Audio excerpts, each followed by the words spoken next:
हुजूर से पूछा गया, या रसूल अल्लाह सल्लल्लाहु अलैहि वसल्लम, मर्द पर सबसे ज्यादा हक किसका है? फरमाया उसकी अम्मा का। ये नहीं फरमाया अम्मा और बीवी का। कहते जी मैंने बराबर बराबर लेके चलना। बराबर है ही नहीं तो तू कैसे बराबर लेके चलेगा?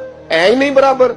बीवी और माँ बराबर नहीं, बराबर लेके चला जा सकता। मुस्तफा करीम ने फरमाया मर्द पर सबसे ज्यादा हक उसकी माँ का। तो या रसूलल्लाह औरत पर? फरमाया उसके खामद का। उसके लिए खाना काबा तू है और तेरे लिए खाना काबा तेरी माँ है। अब यहाँ माहौल ये बन गया कि बराबर। पहले 2, 4, 5 दफा बीवी से चुगलियां सुन लेते हैं अम्मा की, बल्कि कई तो इतने बेवकूफ हैं, सपोर्टर भी होते हैं माँ बाप की गिबतों में। कहते हैं नहीं मम्मी आखांगा अम्मा नू, गल ठीक है तेरी जो तू भी करनी, सही है बात, अब्बा जी ऐसे ही करते, मैं करूंगा बात। अब तो वो शुरू हो गई। अब तू कहेगा दरवाजा बंद हो, तो ये दरवाजा बंद हो सकता?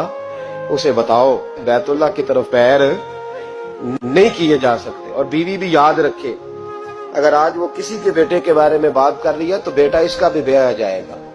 ज्यादा लंबा फर्क नहीं पड़ता, 20-22 सालों का पड़ता है, फौरी तौर पे बदला मिल जाता है। याद रखे, अगर तू जिंदगी के अंदर सही रहेगी तो तेरे लिए भी वक्त सही आएगा, और अगर तू बुरी रहेगी तो फिर तेरे हक में भी रवैये सख्त ही आएंगे। माँ बाप के साथ अच्छा रवैया रहे।